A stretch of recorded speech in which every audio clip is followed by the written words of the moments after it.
If you are hearing this, you have once again tuned into the Consequence of Habit podcast. Word of warning, this one's going to get raw. This is a deep conversation with my guest, Mr. Taylor Spike. Taylor's an ultramarathon runner. The man's running 200 miles in less than 60 hours. He's also got a little history with some booze, so him and I have something in common, and it is not running 200 miles. But this one I was pretty nervous for. You can be able to tell in the beginning by the fact that I just can't shut up. I'm the one who's supposed to be talking. I'm sorry. I'm the one who's supposed to be interviewing, and for whatever reason, I can't seem to shut my mouth. So I think deep down I knew this one was going to get heavy. But that's enough. That's enough for me. Please introduce Mr. Taylor Spike.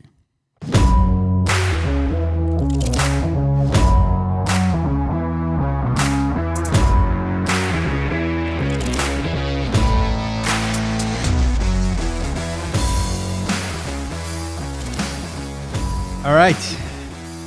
I am here with Taylor Spikes. Taylor, thanks so much for coming on the Consequence of Habit podcast. I'm actually pretty nervous about this one, believe it or not. This one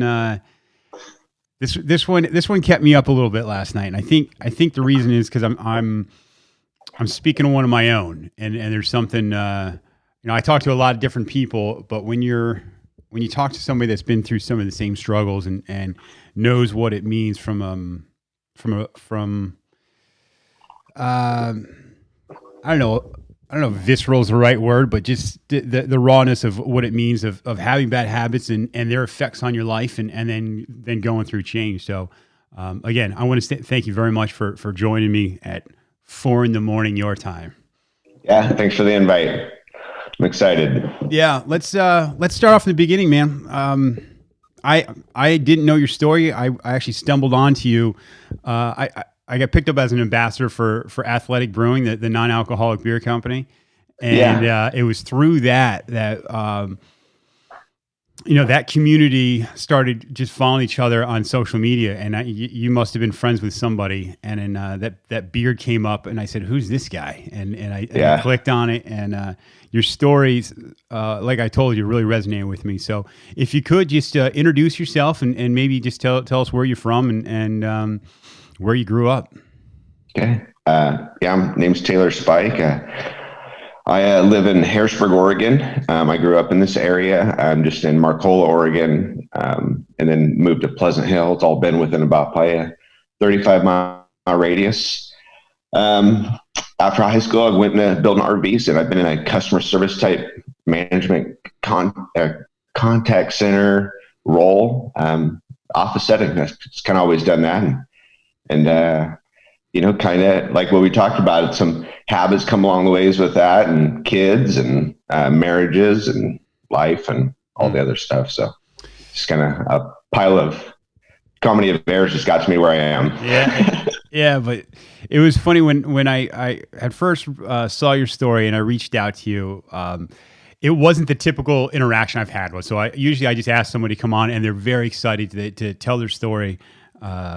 They certainly don't jump at the opportunity to come on this podcast because we're very small at the time. But I think maybe because of the subject matter, but you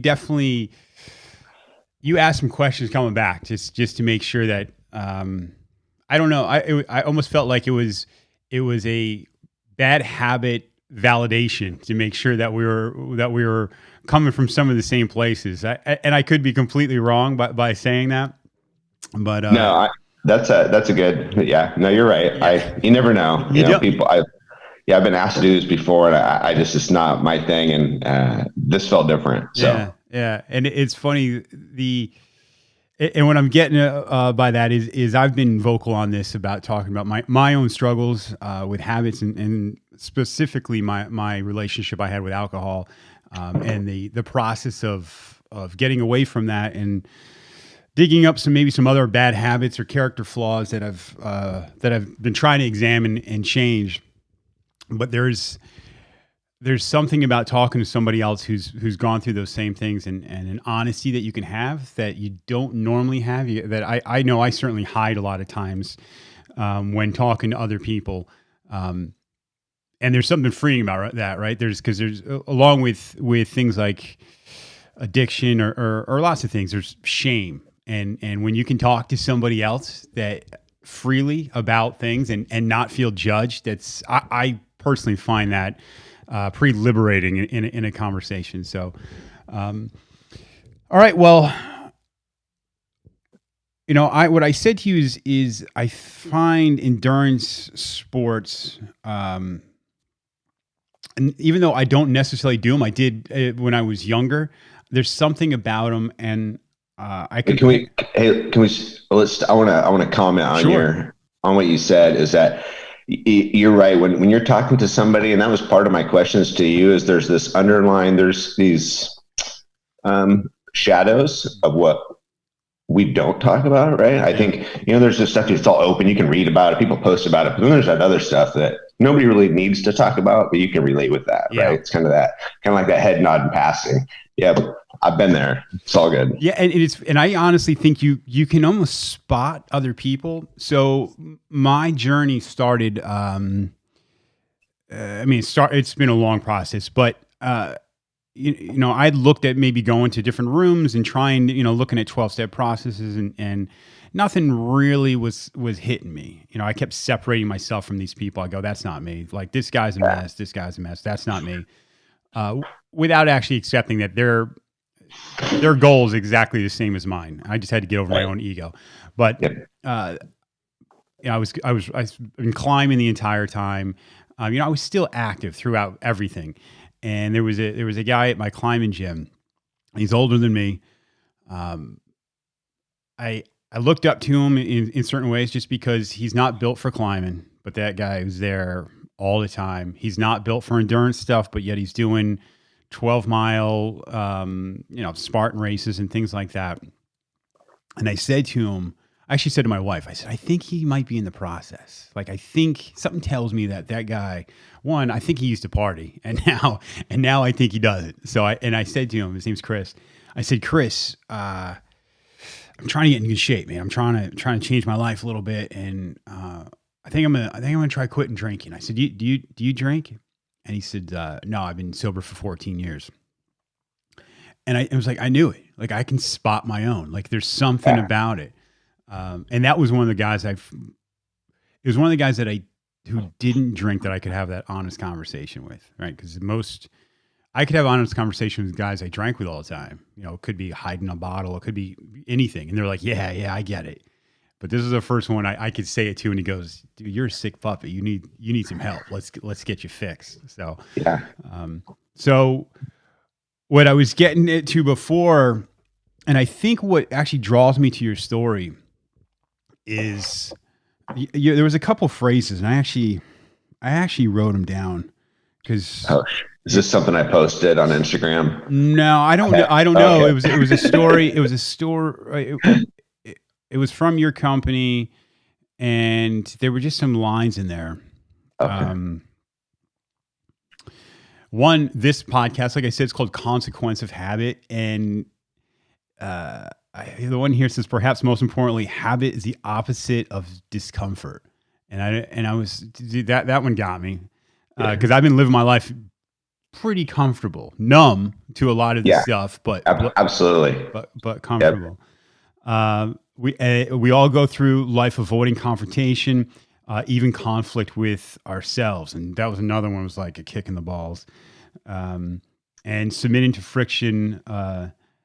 Submitting to the friction necessary to get uncomfortable.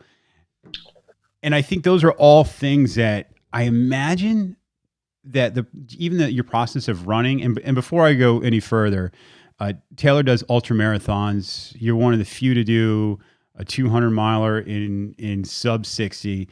That world is very foreign to me, but I can imagine the depths in your brain you have to go through for something like that. Yeah. And I was thinking to myself, like, a 12-step program is the process of it is to have honest conversations with yourself. And I can't imagine that there's any more honest conversation that you must be having for a great period of a 200-mile run. Oh correct? yeah, you've had all of it in the first 10 hours probably. Yeah. So you can keep reflecting on that back and back and back. Oh yeah, yep, that Um, feels right. uh, now you grew up in a house with alcohol. Yeah, yep. My dad's recovered. I was 13 or 14. You know that I don't know dates. I don't know how many days it's been since I've had a drink. I don't, and I can go dig it. It's been probably 25, 26 years my dad's been sober. Mm, I'm going to say somewhere in there. yeah. Um, yeah, I was junior high. Yeah, but yeah, no, it was a normal thing. Dad had beer. Dad had beer in the woodshed. Had Yeah. beer in his pickup. Beer in the fridge. At no point did I ever think that was ever an issue growing up. Yeah. He smoked, and that was weird, right? I remember smoking and chewing was bad, but never alcohol was. I don't ever remember anybody frowning on it until my dad checked himself into rehab. And then it Yeah. was like this eye opener. Yeah. But Yeah. that was my first real experience with alcohol. Yeah. Mine was similar. I mean, most things in my life revolved around it. I mean, when I say my life, as a kid, every function, every Monday through Sunday, like there was Yeah. alcohol involved in it. And I didn't know any better either. I thought that's Oh no, just, yeah, same here. Is looking back on it now as an adult, I'm like, holy cow! I really. I mean, that's why we went camping there. That's why we did the things we yeah, did because Dad didn't drive or whatever reason it was. Right? right, right. Yeah. As an adult, I'm like, dang. Yeah. Right? Yeah.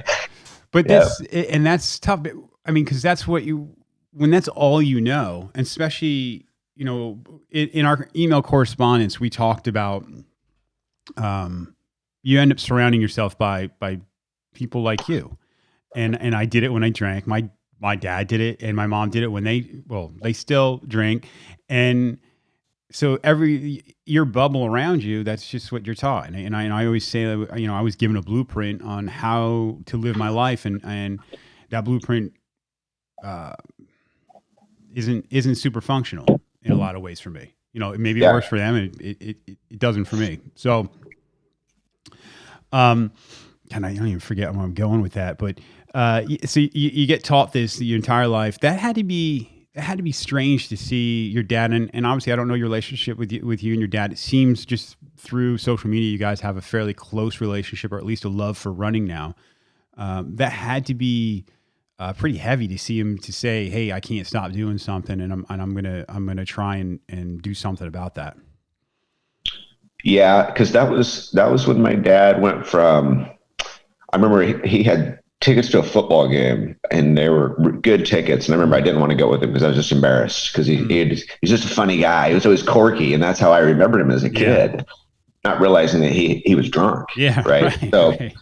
um, when he went into rehab, went into he had treatment, and he got out, and then all of a sudden he wanted to start kayaking. He wanted something for he and I to do, so we took lessons together, and then that kind of created this. I don't know,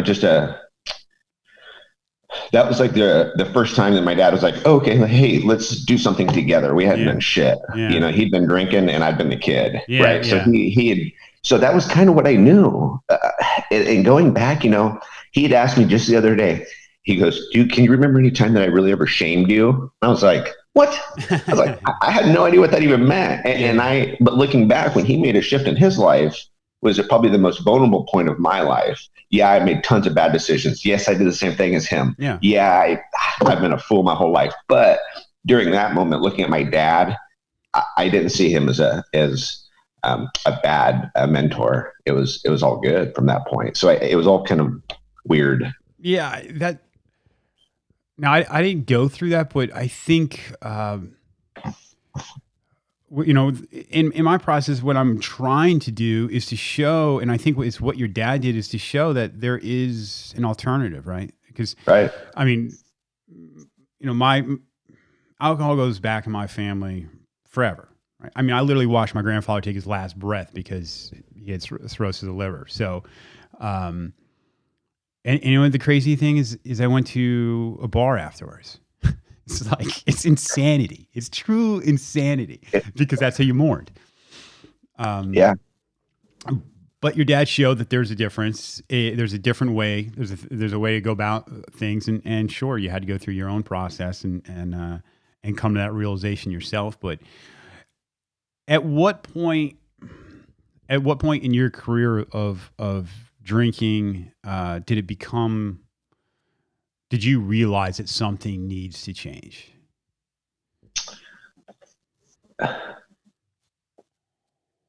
Having our oldest look at me, I was running and I was doing that stuff, and I was justifying running and drinking, the drinking with running, and everybody would go to a big race afterwards, have some beers. Who cared, right? It was socially acceptable, right? And it is in that scene. And I remember after a race, I was sitting in our camper putting back some Sierra Nevadas, and our oldest kind of looked at me with his head cocked, and I was like, that was like that moment you're like, yep, I suck. But it was still, it's not like I poured out my beer in the toilet and said, I'm doing this. It was just a moment that things started to kind of, for me, unravel. And that's and it got worse because, like you said, I've been numb, I've been drinking. Now I'm fit. So I'd had this whole time that I was worried about. There was a time that I kind of thought about not drinking because I thought it was going to affect me running. But it was like, it doesn't. It's cool. Everybody does. You do it afterwards. And it was more, that was just a selfish piece of me doing that. It was the moment that the kid looking at me was like, okay, this is for someone else. Yeah. I assume that's what my dad did too. Yeah. Same time. It's having your kid look at you. That's a gravity that you can't really describe, right? Like to have somebody who looks up to you, and we can trick ourselves. We can trick ourselves by doing great things. You can go out and you can run. You can do something that does not fall in line with somebody who has an issue, and the world of sports, and I could be wrong, but I think specifically outdoor sports. So I've raced mountain bikes. I did road biking. We take things like good beer and trick you into thinking you're okay. You know what I mean? Like if I'm drinking an IPA, I can't be an alcoholic. I'm not drinking. Well, yeah. Of course not. Yeah, it's this. You know how much this costs? Alcoholics don't spend that much on good beer. Like they drink Schlitz or something. So, and you're right to be athletic, to do certain things. It's for me, it was a way of masking of the true issue, because I could do all those other things, but I couldn't wait to escape. When I was done doing those good things were a way to escape, and then I continued it with something else. So yep, absolutely. That was I remember it was always a Guinness extra stout, the good one. Yeah, there you go.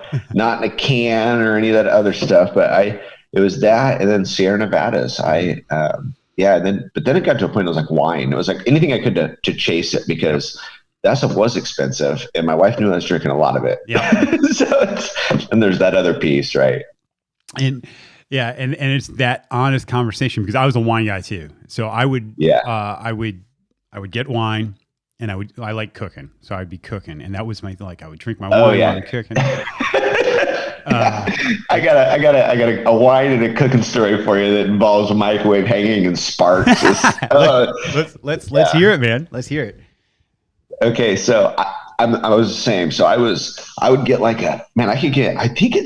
it might be a couple quart bottle of Rhine wine, and it's just cheap, shitty, and I could chug that whole thing in the parking lot at the store, throw it in the dumpster, grab a couple beers, go home, and when I'd walk in the door, I'd open a beer. Right? Oh yes, my first one. Mm-hmm. Nobody's wondered why I was falling asleep at the table, But so that's me and my wine addiction. So I have this bottle of wine. My wife is up in Portland. Her dad's having some heart valve replaced. Mm-hmm. And my grandma at the time is kind of in the No, my grandma had just passed. What happened? We'd lost our grandparents. It was like, oh, this big, a crazy time in your life as an adult where your mom and dad are getting older and their parents are passing and you're kind of stuck in the middle. Like, how are you going to help take care of your grandma and grandpa? Mm-hmm. Right. And I had been gone for a while. The family's under all this stress. My wife's up in Portland with her dad, and I'm home, and I got this bottle of wine that someone had given me. So I start chugging on this thing, Mm-hmm. and I'm making fajitas, Mm-hmm. and I got the burner going, and I got some oil in a pan, and I'm chugging on this bottle, and I throw a tortilla in to just fry it, Right. and all of a sudden I hear the dryer go off, the clothes dryer. Oh shoot! So I run into the garage, and I'm grabbing the clothes out of the dryer. And I come into the house and there's flames coming up from the pan out the front of the vent on the top of the microwave. So the tortilla had caught fire in the pan, and I got all these clothes, and I'm there's the house is filled with black smoke, and it was like that moment that I realized I was wasted. Mm-hmm. I mean, I was 3/4 of the way through this bottle of wine. It had been maybe 10 minutes, and it just had hit me like a freight train. Yeah. And I remember trying to get the fire out with the towels. There's grease everywhere. The ceiling is all black, and no one's home. I'm there alone. And I remember calling my wife sobbing. Yeah. And it was like, what am I doing? But even in that moment, I wasn't going to quit, and I didn't have any kind of problem. I just drank too much. Right. So in that moment, that didn't even stop me from drinking anymore. That was just a really just dumbass. I mean, the amount of things that I did drinking and while I was hiding it was it's mind blowing. It is crazy, right? I've said before that we all have this idea of who we are, right? As a man, as a father, as all these different things, and holy shit, was it compromised? I mean, on a daily basis. Absolutely. And like I said, like the hiding and I'd gotten I don't know, I've even told my family this. They know about my car, but I'd gotten a new car, right? And it was nothing. It wasn't nothing fancy. I mean, it was a Ford Focus, but it was like one of these little ST like 4 cylinders, but it's like driving a go-kart, like it's super fast for a Ford Focus, and but it's stiff. And I'd been drinking a bunch of wine and just doing my daily thing, what I normally do. And I'd go to the store all the time. That was mine. 2 or 3 times a day. Yeah, I mean, I'd walk in. And the guy knew me. Like I walked in, he's like, "Hey, man." And don't tell my wife. Lindemans. That was my crappy wine, and the big one. I'd done something in the car, and I'd left it in neutral, and I'd gone inside. And my wife and my daughter were out, and my car rolled into a ditch. It rolled down my driveway, and it was sticking straight up in the air almost. Shit! And I just remember, like looking in the mirror and seeing purple teeth and purple lips, and be like, "What the hell am I doing?" And same thing. That certainly didn't. I mean, I had a ton of different things. Oh yeah. Daily. Daily things, and none of those things stopped me. But I think that's part of the process, right? I mean, I think that's part of what you have to go through. Yeah, and I don't know why we do that. And endurance sports and running is for me is very it's all hand in hand to me. And I don't want to discredit anybody or anybody that is doing running or that and has had addiction type stuff, but you're chasing the same thing. It's just everybody else is okay with it. It's just healthier. You can not trash yourself. I mean, I did a 50-mile race, and then the next week went into another big week. I felt great. I mean, I trashed myself. I was laying in the dirt trying to sleep on the side of the mountain. If a doctor had checked me, he would have admitted me into the emergency. Hey, you need to check yourself. Right. And here I am getting up, staggering down the trail. I'm going thought I was going blind at one point. And then the next weekend, I'm like, I feel great. Well, yeah, you're on this emotional, mental high from doing something that you asked your body of. So you think you've just substituted the running with that? Oh, to a point, absolutely. Yeah. Yeah, but it's I try to race once a month. That's usually when I experience something, that I will push myself too far. And this summer's been different with a lot of stuff canceled. Yeah. But it's okay. It's not. I told a buddy, I said, you're staggering down the trail, and he used the term geriatric because you're hurting. You're dehydrated. You've been on your feet for hours and hours, and it's to me and him, it was similar. It's a similar experience when you're so wasted you can barely walk. But I got this. Yeah, I can drive. I can do these things. I'm not that drunk. Right. That part of it to me is similar. Not that I'm chasing a high, but to challenge myself into being focused and regimented and to make the right decisions in a circumstance that I'm really fucked up. Yeah. I was listening to the ultra, and I apologize, I forget the name of the podcast, and I'll put it on here to plug those guys too. But you were on a ultra running podcast. Yeah, I was listening to Run the Riot. What? Say it again. I think it's Run the Riot. Yeah. And you guys were talking about not remembering stuff after an event, right? You're like, dude, I was wasted. There's no way, like my brain shuts down. I have no recollection. And it to me, it was like you went on a bender. You know what I mean? Like you put in a good session and now you're trying to remember the stuff that happened the day before. And to me, I thought it was interesting, but. Yeah, I think that's like a couple weekends ago when I ran with another friend. We were excited to be able to talk about it afterwards, right? Because it's like I can't wait to find out what your low point was. At what point you just ate that shit sandwich? Yeah. Yeah. Do you think that you've gotten to the bottom, that running has helped you get to the bottom of some of the reasons that guys like you and I do what we do, or feel that need to escape? Yeah. I think the accountability piece for me initially, I've had challenges in my life, other than drinking since I quit, that I wouldn't wish on anybody, but initially it was the accountability piece. I had listened to you had, I think in your first intro podcast, you had talked about, you had changed something and you'd seen how it had positively affected the rest of your life. And that was kind of the same for me as I started to run. And I was like, wow, I'm starting to lose weight. I don't have moves anymore. And my clothes fit different. And I started to see this change in myself physically. And then it just kind of started to grow from there. Yeah. And then I've learned to use it as a good tool, and I can apply it in lots of different places in my life. And it was the first thing I ever had that I could hold myself accountable, because I tried the 12-step. I tried a couple meetings. I couldn't find a place for myself. When my wife and I had gone into a rehab center, and I sat there and did a consultation, and I walked out thinking, I can't do that. It's not me, and I can't afford it. It is. You're right. Yeah, I went through that process of dipping my toes for a while into it, and like you said, it's not one of those things where you just go, all right, today's the day. Today I'm done. It's a process, and I tell people that all the time because they'll get discouraged over something like that. I joke around, like everyone's got their own journey, and whatever works. Who cares? Whatever it is.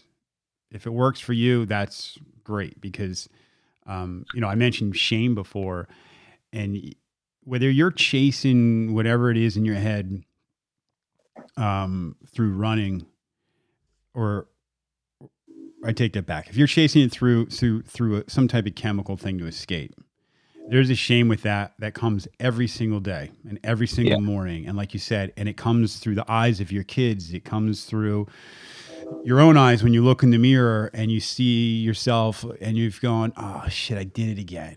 I did it again. Yeah. Even the physical part, you feel like shit the next morning. Yeah. I mean, how many times I get out of bed, my body would hurt. I had a headache. I was like, oh man, I need some greasy food. I need something. And you just feel horrible. It's just, yeah. You mentioned, I read somewhere that you've had a couple back surgeries as well, correct? Yeah. I had the same. Yeah.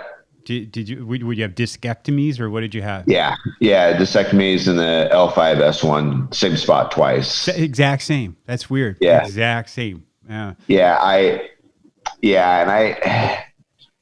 Yeah. I don't know how much of that was weight or I don't know. I was heavier. There's just multiple things just physically since I started running and doing what I've been doing. Just I'm a lot.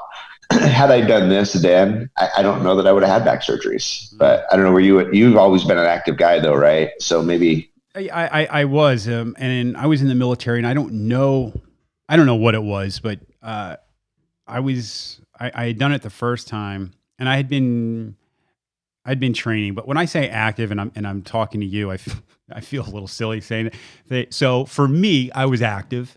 I was riding bikes, I was running, I was doing some adventure races, but maybe 8-12 hour races, and I still did it. So I don't know. Did you have an issue with because I was always scared to death of pills. Pills scared me because oh no, that was like an opportunity. My first back surgery. I mean, I liked pills. That was okay. I mean, oh, me too. oh, yeah. That's why they scared me. Like I knew. oh. Number two terrified me in my second back surgery. Yeah, that was a tough one because the first one is when I got, they're giving you the family pack of Dilaudid. Yeah. I was a freaking junkie, and it was, what a horrible ride that was. Yeah, yeah, right. And you alluded to that you've gone through some tragedies, and anyone who's watched your story knows you and your family have had a tough go.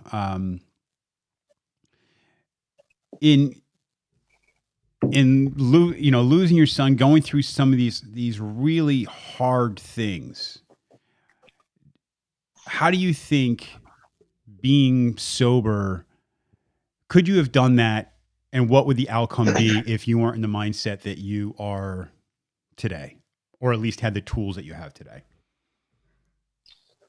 Oh geez. And tell me to mind my own business if I'm going in some place that you don't want to go. I would have had a Dewey by now and have probably maybe not killed another family, but something like that would have happened. It would have been so rock bottom. It would have been to the point that I think that it would have broken the family up. I'm sure something would have happened. Yeah. Just with my luck and what I was doing and how I was living my life, and it would have been bad. Yeah. And I think with this is that being sober is that your accountability piece. You start to realize you can't blame others. It's all you. And if you're sober and you don't have that out, I don't know. For me, it was that I didn't have a choice. I wasn't going to quit. You can't give up, right? And I couldn't drown it out anymore. So you just face it, deal with it. Yeah. You just said something that you can't. That one of the hardest things I think about stopping things like drinking is you no longer can fall back on that. And that's even accountability to everybody else. So when my character flaws show themselves, I can't say I had too much. No, that's just me, right? Like that's no bullshit. That's just you being you, and you got to figure that stuff out. And in reading your story and listening to it, I was kind of blown away because I'm going, if there's anything that's going to test your ability to stay sober, that's it. Because I'm a father of 3, and I don't know, man. I give you a lot of kudos because I don't know exactly how I would react in it through that, and I think the way you honor his memory is profoundly. It's something to be proud of, man. It's something. It's really amazing, actually, truly. Yeah, and here's a funny twist, and I don't tell many people this. So Donavan was my stepson, and he was 10-ish when I came along, right? So about the same point that I was when my dad had quit drinking, right? So here I came into his life, and and he was kind of the accountability piece because having a blended family, now having three sons or raising Donavan and then two of my own in the home, I've realized that the things that I can say and do to my own blood, I can get away with anything. Stepsons, boy, I'm sure stepdaughters are the same. Yeah. They will call you out in a heartbeat, and they will expose you as quick as they can because it levels the playing field, right? Yeah. And I get that. I didn't at the time when Donavan saw me drinking, would call me out on stuff. I can't believe you would drive. There's these things that he would say that only he and I knew about. Yeah. And so when we lost him, that was like, it's kind of like that person that you kind of counted on to help you. Yeah. But yeah. Yeah. That's powerful, man. Your own kids let you get away with a lot, man. You see parents who really kick the shit out of their kids and the kids are okay with it. But stepkids and blended families, to me, that's a different dynamic. And you go through a lot to stick up for that, for your own family and them. Yeah. So my oldest is 21 and she was 4 when my wife and I got married. Okay. Yep. So, I somewhat get it. And I would say she's been one of my hugest supporters through the process too. Yeah. And that's how he was. He ran with me. I remember him did a 15K. He was really excited. He wanted to do trail running. Mm-hmm. He was that same person. We fought, battled, but in the back, he was a supporter. He was a buddy. He was a guy who was going to help me through it. Yeah. So, yeah. And there in itself is that sense of pride that you've done it, that you got to continue to do it, right? It's not like there's a finish line on that stuff, but because they want you to be the best version of yourself. I probably, sometimes when I didn't even know I wanted to be the best version of myself, that was just what I did was status quo. That's how I lived my life without realizing that I compared it to being murdered with a wiffle ball bat. Like it just takes a really long time. Like it's just these little things. You talked about that you'd probably get a Dewey, and I used to look at those things too, that the repercussions of my actions hadn't reached a point that these things were happening. Yeah. And that was pure luck. And it wasn't until I got away from it that I started to realize that. Is that something you've thought about? Yeah, I remember driving home and I had a beer I had it in the truck, and I was heading home from work and I'm doing 75 and a 55. I tell people this story all the time, but I leave out the part about the beer. Right. Now, thousands of people will know that I'm a loser even more. So we're not that I'm big cruising. I look in my mirror and there's a sheriff and he's right behind me. I'm doing 75 and a 55. The beer's open. I'm screw it. I just kept going. I didn't get pulled over. Wow. I pulled away from him on the highway. He never lit me up. And I thought, this is whatever, okay, I guess I'm just going to get away with this forever. Yeah. I guess, I'll never get a ticket. I'll never have to worry about it. I'd be terrified I'd get pulled over. And then what was really funny though, is I was probably more terrified of getting pulled over when I was sober than when I'd actually been drinking. Really? It was like, I'd find some reason I'd get panicked, but when I was drinking, I didn't care, whatever. But it's going to happen at some point anyways. That's how I saw it. Yeah. So. And I tell other people that I stopped drinking. A lot of people these are guys I was around that drink a lot, and usually they're going like, "What are you doing?" This is in the beginning. Yeah. Like, why would you possibly do that? They're like, "Yeah, you're a quitter. You're a quitter. Don't be a quitter. Nobody likes a quitter." Yeah. Well, and then I vocalized what's been going through my head for a long time, and that is, I could lose my job. I could lose my family. So as a father, I think of myself as something that clearly, as of now, I'm not, because I'm showing my kids to do the exact same thing that I was taught. If I lose my job, that role of a supporter, someone who takes care of their family, is gone, right? So I've I failed in some of the most basic things that I've set out to do in my life. And that's because alcohol has compromised it. And so after I go through all these different reasons of why I've stopped, and I say, so I started a 12-step, right? And they go, "Oh God, you went to a meeting? Like it's that bad?" I go, like, right. Dude, did you just listen to everything else I said right before this? Like the most basic fundamental things that I'm not, I could lose it. Yeah. This is something that is so small and is so life altering to take this one thing that seems overwhelming in my life. And I've tried to mask it by doing a bunch of other things. I'm like, I was meditating. I was like, I'm on this meditation thing. I'm doing all of these things to dance around this fucking gorilla in the room. Right. So after Donavan had gave me the head nod and the head tilt that I was a loser, I didn't slow down at that point. That was just a moment that I was like, yeah, maybe I should, I need to grow up. I need to grow up. And that's what I tell people today. And I'm growing up, right? I realized that my tool didn't work. But shortly after that, I remember seeing my mom, and they were living out at the campground there. They were retired. They're doing the full-time RV thing.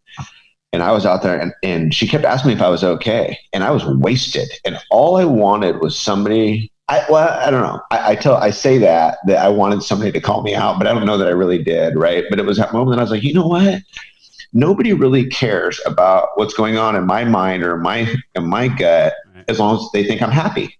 So here I am, wasted, and I'm drunk, and they have to smell it, and nobody says anything. So when I remember leaving there thinking, this is my deal. Nobody cares. Nobody's going to do it for me. If I think it's an issue, I have to stop it. I have to do whatever it is I need to do to just make it shut down. So that was kind of the moment that I was like, I'm done. I'm out. Then those were tough moments, because when I was the only one that admitted that, it's not like I could go to my wife and say, hey, I have this problem. She was like, what? What do you mean? Yeah. My whole family did. I'm like, what? Yeah. Well, and I know I'm really good at hiding it, and I've talked to my wife about it since I stopped. Like I remember trying to move my mouth right before I went in to make sure I wasn't slurring. Yeah. Like the words I would overpronounce words. And I'm embarrassed to say it, I was good at it. Like I was good at putting down copious amounts, holding a conversation, still coming across, or at least I think I is somewhat articulate. And I've said this before, where I was almost jealous of guys that couldn't do it, that their life would fall apart because it was black or white. It was like you could do it or you can't. Right. To pretend that you can do both is you're tricking everyone else and you're tricking yourself. And the process is, I think, more drawn out. It's going to take longer to come to the conclusion that I can't do both. Yeah. And I can only imagine being able to run the distances. When you were still drinking, what are some of the longest runs that you were still able to do? I was doing 50. I did a 100-miler. Did I do 100? No, I didn't do 100 because I was with my dad, and I went to drink with my dad there.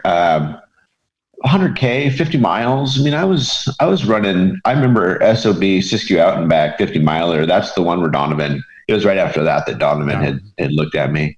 I'd ran 50 miles. It'd been like in the 90s that day, and I was like 3 beers deep into that 6-pack, and I was feeling it quick. You're sitting like 6,000-7,000 feet and in the sun. It doesn't take many to get you there. No. So, that was a normal thing though. I mean, there's kegs of beer. There's kid pools full of beer at the finish line. I mean, they're sponsored by, I'm sure, mountain biking. That stuff, I would assume, is the same. They encourage it. Yeah. I mean, and there's nothing against it. There's people trying to make a living, and people really, those dudes out there that can have a beer with like a pizza and be like okay with that. Right. They're awesome. Yeah, more power to you, dude. But I can't. No. I need like 10, maybe 12. Right. And then we get some on the way home too. So I I had done a mountain bike race, and my son, who's now 11, was very young at the time, and he was on one of those balance bikes, Yeah. and I'm throwing back some beers, and my wife had said, "Hey, don't let him near this one hill. Like he's cruising around. You know, we've got like a team tent,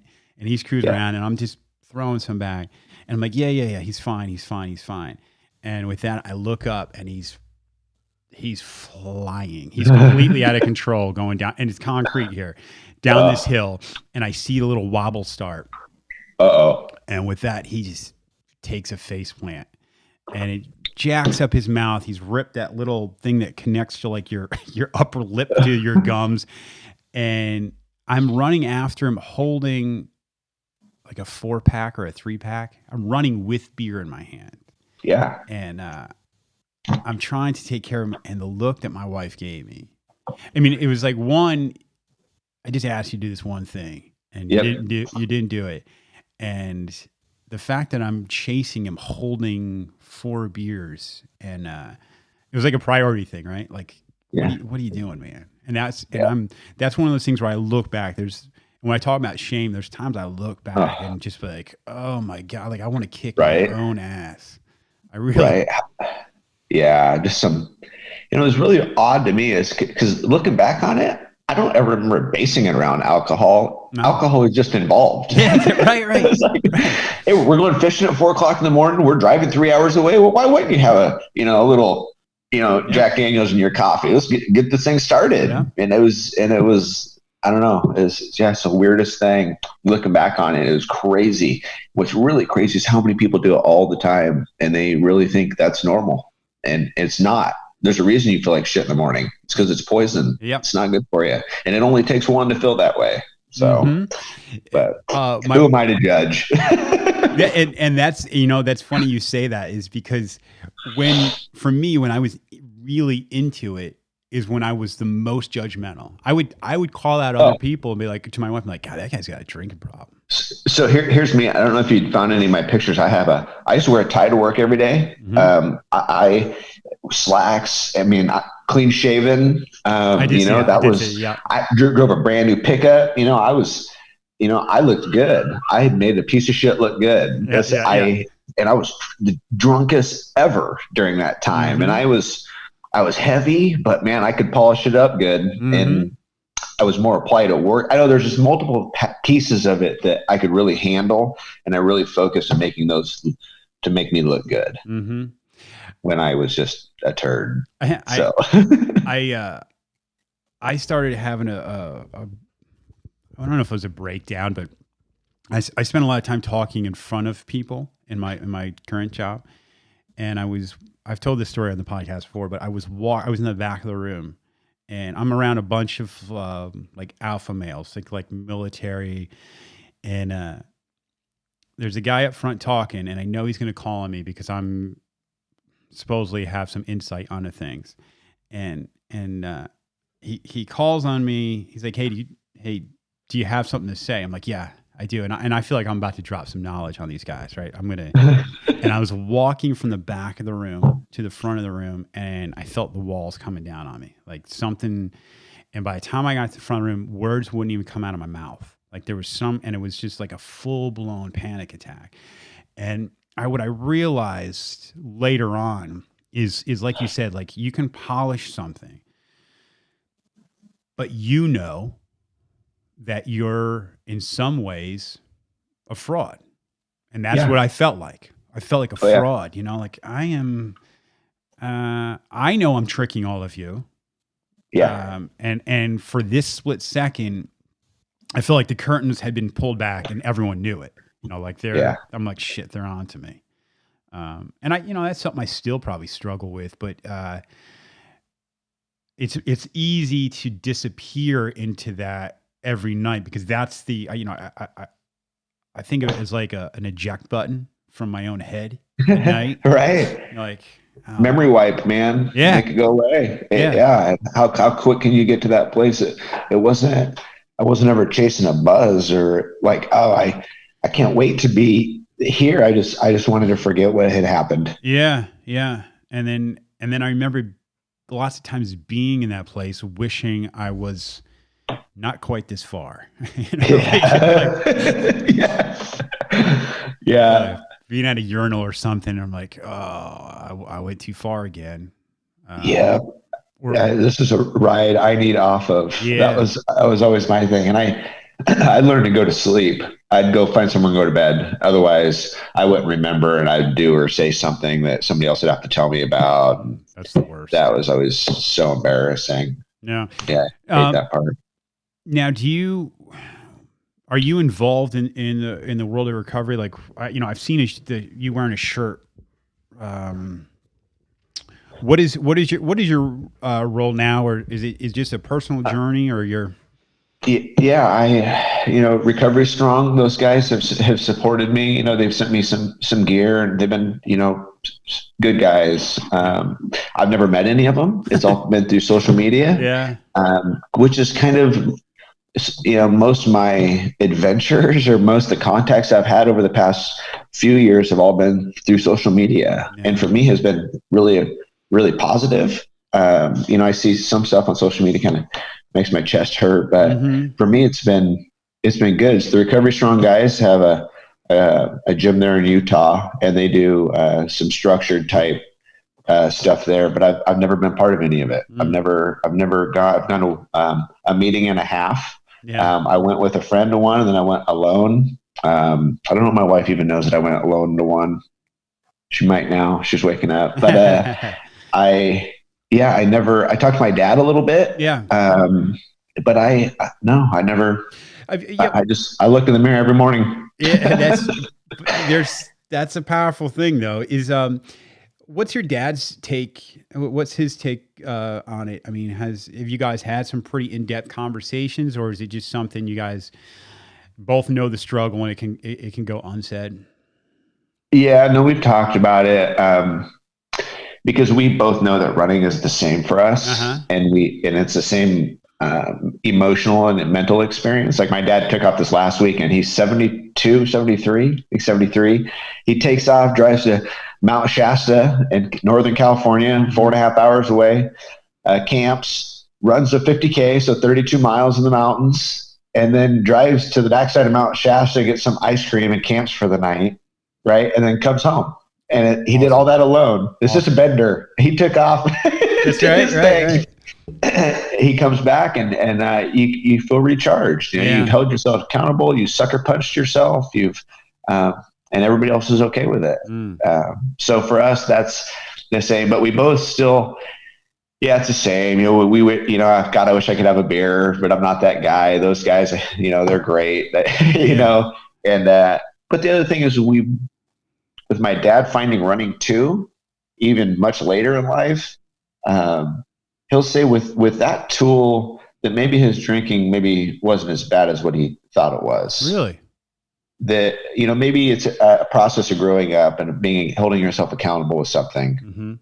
He definitely has the memory wipe part, that you're never talking about. And, he's chased that. But when it comes to the alcohol, I think that might be even a little different feel since he's been running, and what his addiction to that is. I'm the same where I'm jealous of people that can do that thing of a beer or not even finish one. Like they leave something on a table like half. I'm like, what are you doing?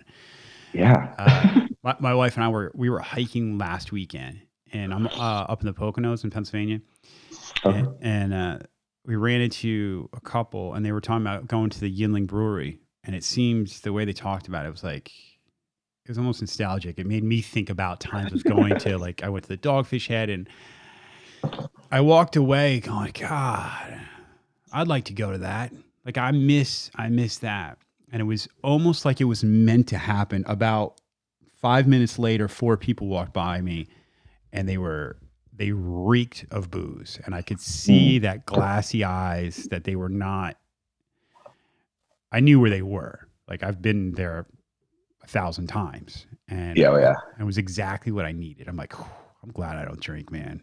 Like I went from one spectrum, side of the spectrum to the other. I'm like, I want to be those people going to a brewery, having a couple sips, feeling great, loving, just the story behind it, and then quarter mile down the road, there was me. Like, Yeah. it's, I, I would, we would go places and I would drink root beers. So I'd find that a lot of these microbrews or the breweries around here have their own root beer. mm-hmm. So I would go in because again, nobody else really knew that I had an issue because I wasn't vocal about it. I've Yeah. never, I'll tag people and the recovery strong and that, but it's not, I don't publicize it. I don't Yeah. walk around saying, hey, I have had this issue. So Mm-hmm. um, people didn't really know. So I'd go places and drink root beer and observe. And I started to realize it was exactly that. Man, those guys are having a lot of fun, but now they're not having fun and they look like idiots. And I can't believe that this guy is talking this way. Yeah. Yeah. And my wife and I would leave and I would just realize that our circle was different now. Yep. I had to face the whatever journey I was going to go on was for my family, and those people that I had crossed paths with in the past were just that. Yeah. So Yeah. that all had to change. I always say I'll punch out after they're about 3 or 4 drinks in. And I'll go, Yeah. and they know I'm probably going to leave early. And they go, why are you leaving? And I say, well, you guys are just on another level than I am right now. And that's okay. Oh, and the person that actually drank in the car before they came in, I can spot that guy. Oh. Boom. You had a few before you got here. Yeah. Yeah. And that's funny you say it because like I said, we can spot our own and I know, I'll know. And people will try and tell me otherwise, and I don't call them out on it, and I won't even say anything. But like, dude, I know you. You're me. Yeah. I just made a change in my life, but you and I are cut out of the same piece of wood, and so if you're gonna bullshit, find somebody else because I'm not your guy. So yeah, same. Yeah. Well, I think personally, and this has been new for me is. There are a lot of people like you and I, who don't that are either are still in still in the fight or have made a change, and the response has been very, very positive because there's so many people doing it and not talking about it. And like you said, alcohol, it's become such a ingrained part of society, and they found their ways into things, the most positive things, like you said, trail running, outdoor sports, things that are, you're one with nature, doing something to push your body, but we'll help you get drunk right after. It's like, right. And I think it's important, man. I think it's important for people to hear. The same reason I went into rooms and said, "You're not me," is the same reason I think it's important for people to get out and tell their story, because we all need somebody to look at and go, no, I get him. Like I understand him, and he's into the same things that I am. He's not a guy who's drinking out of a paper bag, and that's no disrespect to those people, because again, we're all in the same thing. We all just want to stop. Right. But we need that common connection. And there's people that are struggling that are drinking good beer. They may be chugging some shitty wine beforehand, or and I think they need to hear it because there's more of us out there than a lot of people know, just because we're good at hiding stuff. We're sneaky. So well, that's how you see people who've we've had close friends who've struggled numerous times through rehab, or they've lapsed, or whatever it is, and I've at moments you're like, well, maybe I'll talk to them, but you realize it's not. It's their deal. You can see it when they check in. I'm checking into rehab again, and you're like, just the way that they're saying it, just the way you're like, this is. What are you really doing? Yeah. I mean, are you doing this because your family's making you do it, or the court made you do it? I mean, I don't think you really want to do this. Yeah. Because for me, I was in a very specific mindset when I realized I had to change my circle. I had to change everything. It wasn't, but you had said it in your podcast, in another podcast, where if you change this one thing, all this other stuff would get better. And that's, at the moment, maybe it didn't seem that way, but looking back, that's exactly what happens for me, at least. Yeah. Yeah. No, I agree. And, when I was trying to figure out a name for this, and it was consequences, was the thing that was the final straw for me. Like, what are my consequences? I've done this long enough, and I felt pain, I felt shame, I felt all of these things. But what was the overwhelming at the end of the day? What was going to be the consequence? And I knew what it was. It was like watching a train wreck in slow motion. Like, I knew. Not only was I going to lose, was I losing myself? I was losing the things closest to me, and those are, that's your family. It's what we're here for, and to lose it to something as ridiculous as shitty wine and escaping into, I don't even know what is. It's pitiful, Yeah. It's pitiful. So. I don't know, but I'm really excited, and I don't even know why. Just even reading the stuff about you, there's something about facing struggle and making yourself uncomfortable that I feel I haven't done enough of. And I think that's why I was drawn to you and your story, because you're making yourself pretty uncomfortable on a regular basis. and I find that very admirable, and the fact you've had 2 back surgeries is another thing. I'm like, I always find excuses why I don't do things. Yeah. So to talk to you and say like, L5S1 twice, yet I'm still running 200 miles is exactly the kind of crap I need to hear, man. It's well. I was my middle boy. He's in the Army, and he's in Kansas, and he was asking me what I did for Father's Day weekend. And so this was my trip. I left here Friday. I left the house. I drove 3.5 hours and got there at 11 o'clock at night, and then got up early the next morning with a group of friends. We ran 30 miles through the mountains it's an old Cascadia loop. It's this pretty epic loop. It does about 9,000 feet of climbing, and we got done there. I came home, ate some dinner. Wife made me some dinner. I took a nap for about an hour. She was babysitting some friend's kid. And I got my van and then drove about 3 hours to Diamond Peak Wilderness, east of here. Spent the night, got up early in the morning, and then I was going to hike up. I wanted to ski up the top of the mountain. It's about 9,000 feet at the top, and it's about a 5-mile walk. And I walked about 4.5 miles to realize that the snow is gone and there was no good chute. So here I am with my pack, with my skis on my back and my boots, climbing up the side of the mountain to find out so I did some ashes, for Donavan, and took some time to kind of reflect on being a dad and doing that type of stuff and pushing my body. And, I was taxed, man. I ran 50 miles a weekend before in a race and didn't really take much time off.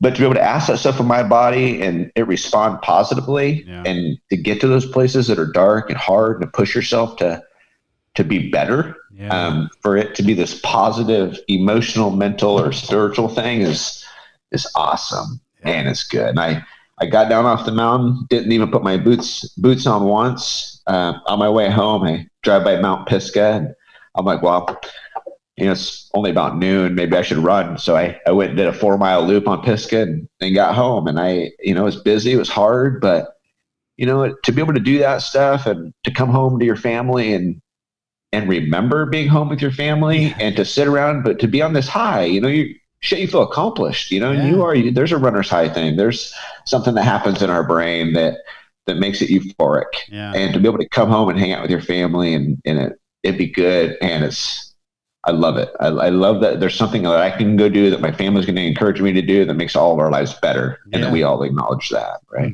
Yeah, and that's important. It is weird that something as, I don't know if it's when you're in the middle of the drinking stuff, it's a selfish thing, right? It's a selfish feeling. But there is something that at first I felt selfish about the process of, because it takes time, man, to get your head right. And whatever you got to do, whether, you're doing 90 meetings in 90 days or you're out running and doing these things. But in the big picture, it's for everybody. It's like, it's it's going to be beneficial for everyone in the household because, dude, what a great way to show, like I said in the beginning, show people that things get hard. And sometimes even as adults, we got to say, I'm having a really hard time with this. And, but there's something we can do. There's an alternative to it. But, I'm going to let you go, man. Unless you got something else you want to rattle off here, or something you want to plug, or even talk about. I'm in no rush. I want to be good with your time here too. Yeah, no, we're good. Yeah, I don't have anything that I need to be part of for another 40 minutes or so. Oh, okay, cool. So, yeah. You got some races here coming up here, or what's the, Yeah, kind of. I had just done Squaw Peak 50 miler in Provo, Utah a couple weekends ago. Not this weekend, but the weekend before.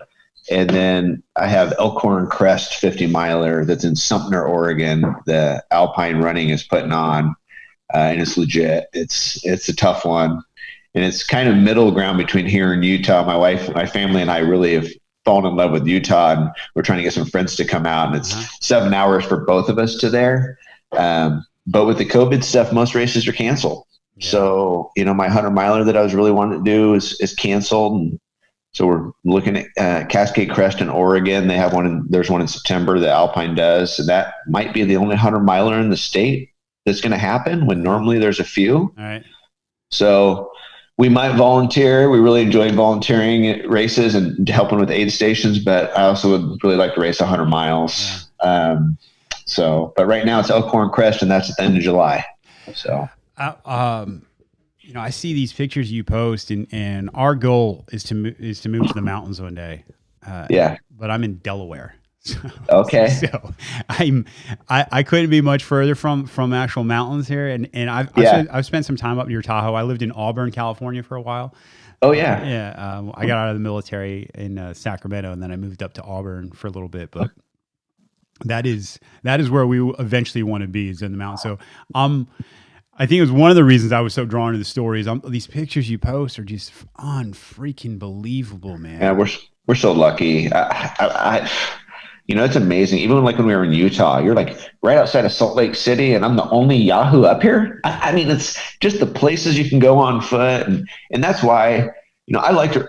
So I like to race. I love that euphoric feeling of push myself, but I also enjoy being fit enough that I can go into the mountains at any time and not die. Because I can take friends up there, and they would be sweating piles of a mess and not enjoy anything. Yeah. Right. And I get that. And I don't want to be that way. If my buddy says, hey man, you want to go do 40 miles in the mountains? I want to do it. Right. If we want to go ski the side of a mountain, we were supposed to ski Mount Shasta. My buddy bailed on me, and I was ready to do it. I didn't care. 20 mile a day, I'm in, man. Yeah. Skiing Shasta in June, that's me. And that's why I want to stay fit. So. Yeah. And that wasn't you, and maybe we'll go back to Donavan asking you to do a 2 mile run, and he's 12 at the time. Oh yeah, dude, that's the hardest run to this day. That's the hardest. Yeah, that's in any race, anytime that I've pushed my body, that 2 miles that he and I did, that was a straight up suffer fest. That was no good, and it was probably the longest 2 miles to this day that I've had to do too. Yeah. So yeah, and that was in the midst of all the bad stuff too, correct? That's when. Oh yeah. Oh no, I was full blown drinking. I wasn't smoking then. I was chewing. I smoked for a while. My wife hated that, so I took up chewing instead. Yeah, I was doing all the normal stuff. I was almost probably about 200 pounds at that point. I was trying to get ready for an ISDE a motorcycle race. Oh, okay. An endurance race. There was a 100-mile race in Central Oregon, and I wanted to get a little fitter for it. And Donavan was playing soccer. I was helping coach soccer. He wanted to get in shape, and I kind of did. And I said, "Yeah, let's go for a run, man. We'll just run to the end of we'll run to the roundabout and back. It's a mile to the roundabout." And here we are, and testosterone's pumping, and I'd probably had a beer, I'm sure. Actually, thinking back, I probably had more than that, because I remember it was really hot. It was in the afternoon, and I was puking my brains out. So that would probably explain it. So I remember we left, we kind of jogging side by side, and he starts pulling away. I mean, you can see the turnaround. Right. I mean, it's just a straight line to the roundabout. And he pretty quickly he started pulling away, and I thought, well, I'll just keep him in sight. And at some point he'll fade, and old man strength will kick in, and I'll catch him. And I did about a quarter mile from the house. He went to his knees and started puking, and I ran past him and laughed, trying to pretend like I wasn't hurting. Yeah. But I sprinted home as fast as I could, turned the shower on, the kitchen faucet on, flushed the toilet, and just started puking. And the next day, I remember telling Pamela, I don't know that I could walk. I mean, I hadn't done anything for 20 years, literally nothing. And I had gone to work, got a 6-pack, a 12-pack of Keystone Light, maybe a Domino's pizza, sat on the couch, and worked on that. Yep. I mowed the yard, did that stuff, but I didn't do anything. I did nothing. Just sat around and drank. So to go do this 2 miles, I remember the next couple of days thinking, holy cow, this whole getting in shape thing's going to be tough. And my dad was running then, and that was kind of started to provoke it a little bit more. As here's my 60-year-old dad making fun of me for running 2 miles. And then he's like, well, how long did it take you? And it was like a half an hour. Right. I mean, it was significantly longer than it should have taken. I remember him questioning me, and then him saying, yeah, you should do a race. Ha, ha, ha. After I did the endurance race and in the desert, I did decide to do a race with him and my middle brother. It was an 8K. And I remember I took off out of there. I was sprinting. I had no idea what I was doing. And honestly, I didn't even know how far an 8K was. So I figured it couldn't be more than 10 miles. And I'd ran about 4 or 5 at the max at the time. My dad and my brother both passed me with about a mile left, and I was on my hands and knees, heaving up my lungs. And I remember my dad kind of laughing. And that was, one of those moments that was like, my sons, when the kids were little, I think we discredit our parents as we're growing up a lot until we have our own kids. We start to reflect a little bit, and I'd realize, that I'd been pretty hard. It was one of those moments I'd realized I'd been really hard on my dad, and that he's just trying to be a better dude, and here he is running and doing these things, and I started to see a little light there. So he's a man of few words, but he's been a good lead. That's really cool that your dad not only made that change but continues to. So to have your dad at 70 years old just even do what he did last weekend, that is badass. Yeah. That's pretty badass. I know. I tell him all the time, you're going to live to 100. That's the goal. Let's get you to 100. Well, so. He's doing stuff that most 20-year-olds wouldn't do. So I wouldn't doubt it. Oh yeah. And again, tell me if I'm pushing someplace I shouldn't. What was your wife's response to the change? Was it relief? Was it surprise? How did that manifest itself? Yeah, I think there was some relief, but then I don't want that to sound wrong. I think everyone feels guilty. I think everybody's guilty or selfish a little bit too. I think when people, I don't think she didn't think I had a problem because I was hiding pills too. I mean, it was multiple pieces of this that it was kind of like, what do you mean? I mean, I think they know, but they think we're good and we're functioning and we're happy. Yeah. And why would they want to mess with someone who's happy? Why would you want to tell the happy guy over here to stop doing what's making him happy? Yeah. Right. And I get that. And I think that's where all of a sudden when you say, I think I have a problem or I need to fix this, there's a tailspin. I mean, there's definitely well, then I think she felt like she had done something wrong. Yep. That maybe she had done something to support it or encourage it. Yep. And I get all that. And she's always been the rock. She's always super good.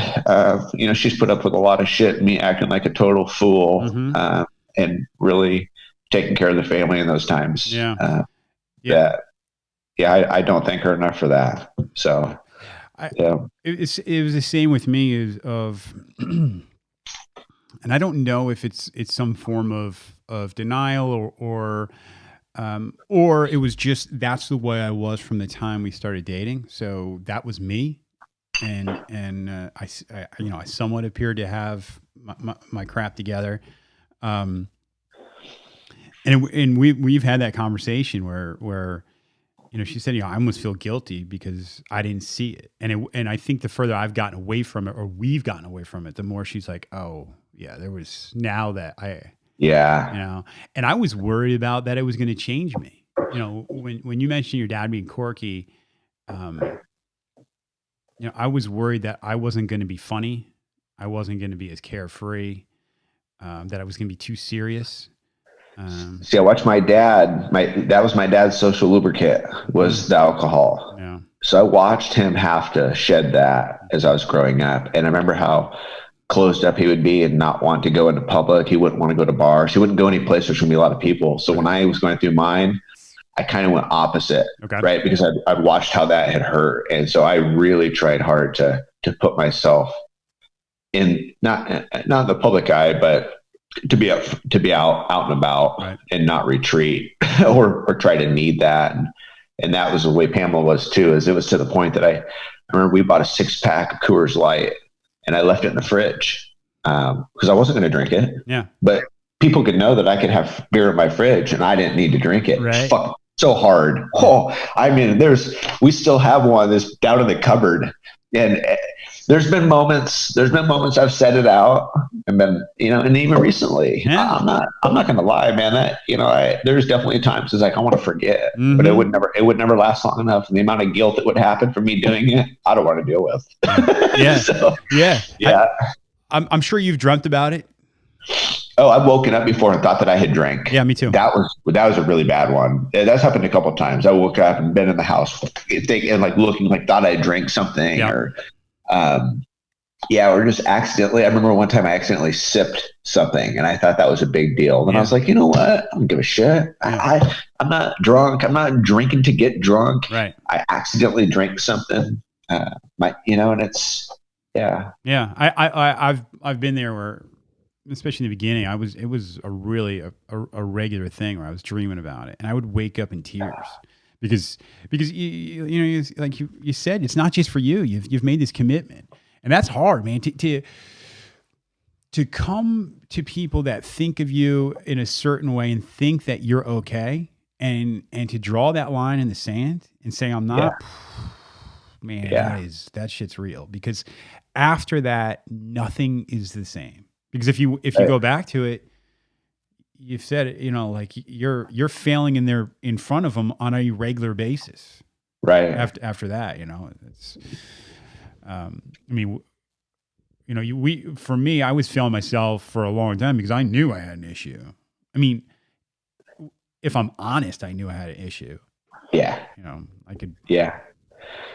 Yeah, same. And that was, and once you expose it and you go through the process, that's where I really feel for people who have to go through it multiple times, especially their families. Because for me, once I started to hold myself accountable, I wasn't going to stop. Right. And I'll be damned if somebody else is going to call me out. I'm going to call myself out in front of everybody if I think there's an issue. Yeah. Right. So that's just because I had hid everything so well and I knew nobody would say anything. So now being transparent and just being open about it has been, well, it's easier. I can sleep at night, man. I don't worry about what happened the day before. I remember waking up in the morning. I didn't know what I'd said. I didn't know where I'd been. But now I do, right? And I know exactly what had happened when it happened through the day, and I can be at peace with that. There's a whole thing of worry that doesn't come along with it. Like, your side of the street's clean, man. Like, I don't have to worry about it. Right. Yeah. Yeah. I remember going to the store and a guy telling me, that's a lot of beer cans for one guy, because I was returning all the cans and bottles. And, now I don't have to deal with any of that shit. There's so many different weird pieces for me that alcohol was part of that. I think it just consumes people and they don't even realize it. Yeah. Yeah. And it's everywhere and it's okay. And it's, yeah. I was putting something on just the other day when I got into 500 days and one of I started to post it and then I pulled it off. I compared the walk of shame of bringing my recycling container to the street. Yeah. It's almost like on Sunday when Apple sends you your screen time. like to say show how long you've been on like social media or whatever, but but way worse. Like I just remember rolling this thing out there and just hearing there's a distinct sound of wine bottles hitting each other. Right, it sounds like nothing like.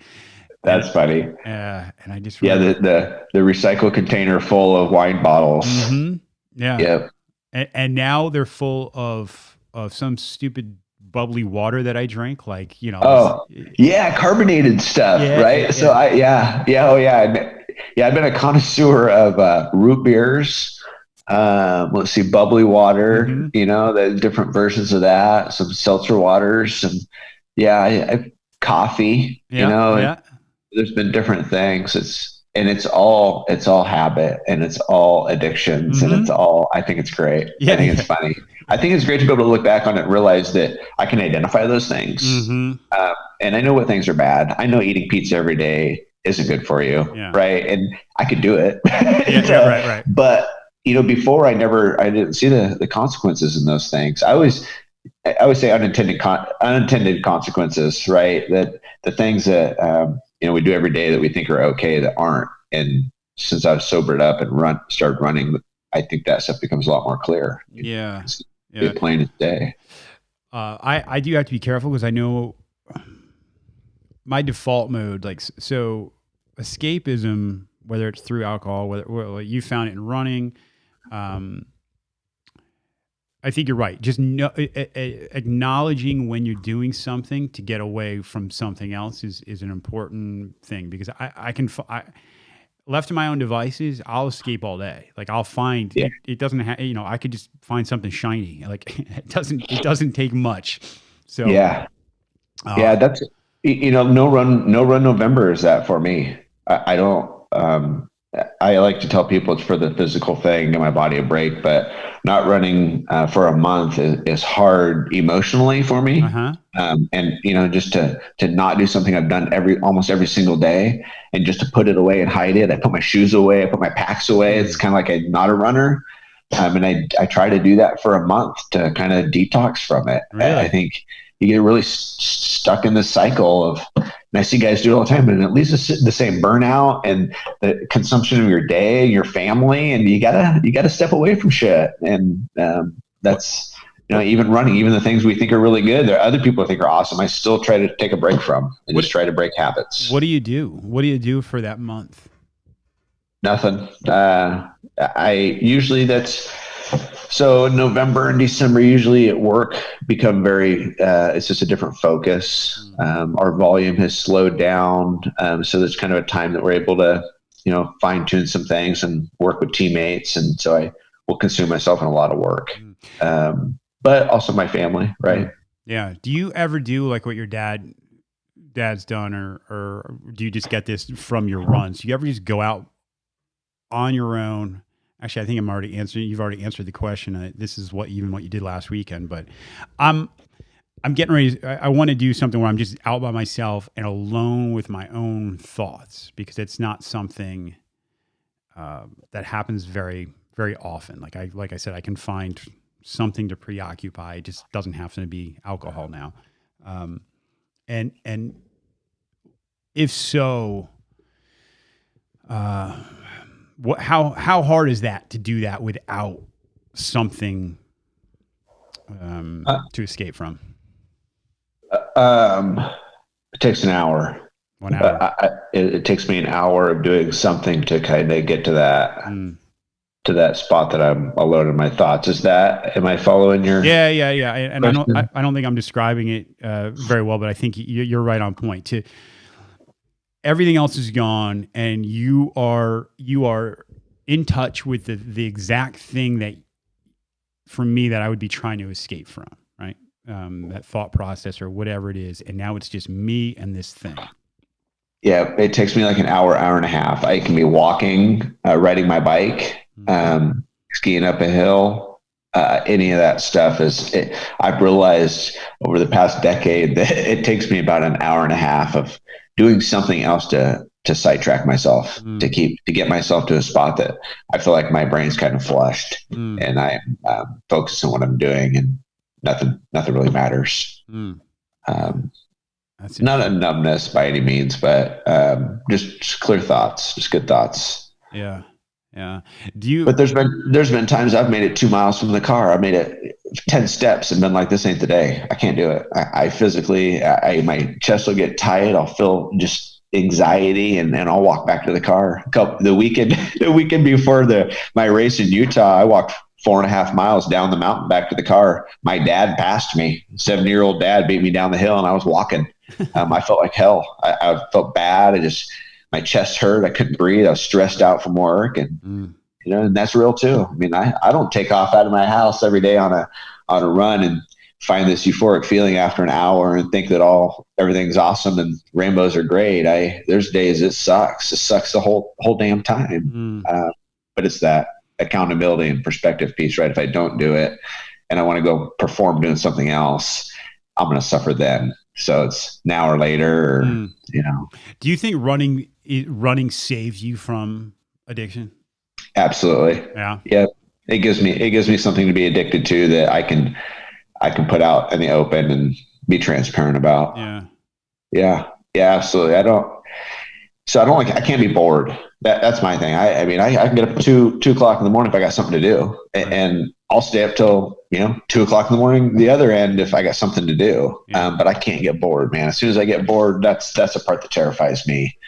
Yeah, if I'm sitting around, I can't get bored. I got to have something. That's the thing that would, you know, just true boredom. That would be the thing that would drive me to something else, I Yeah. think. Yeah. Yeah. I completely get that. And I need structure. I need something. Yeah.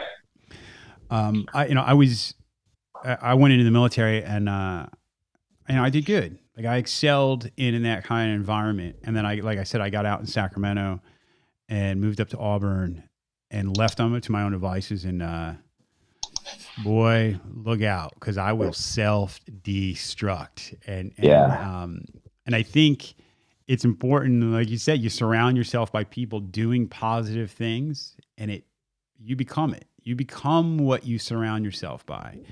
Yeah.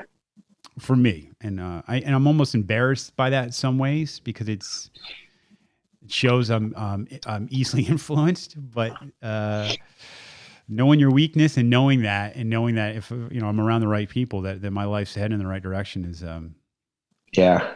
Yeah. Support of the family. It's pretty crazy the dynamic it changes when you eliminate something that your family was, I don't want to say built around, but yeah. essentially, I mean, and to change it, I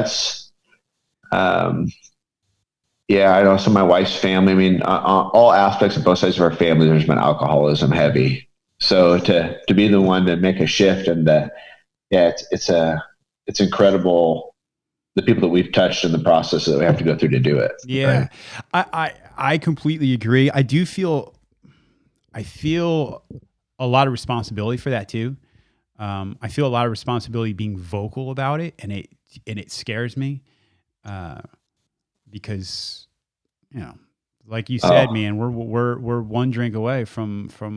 I get messages from people on Instagram, usually at least once a day. Really? It's just random people. Yeah, and that's kind of why I quizzed you a little bit, because I'll get some stuff. I'm like, I can't help. I don't even want to know what you asked me. Yeah, right. But then there's others that, man, I've said things to people, but they could really expose me. They could really, just do a screenshot of what I said, and I'd look like a douche. But it's just the honesty and what we go through when we're suffering, right? When we're trying to quit drinking or pills, or how that wrecks your body going through that stuff. And it's I do feel somewhat obligated a lot of the times to answer someone honestly and say, I'm not your guy, or, hey, here's how I did it, or here's what worked for me, or, hey, maybe ask this guy. I'll try to give people direction. I feel like I have to do that. I didn't really go through a program, so I feel like if I can share some piece of experience that's going to help somebody wrap their mind around it, then I'll do it. But I think you are. I mean, you don't need to be in a structured program. Like I said, I was drawn to you for those exact same reasons, and there's reason that people are reaching out to you,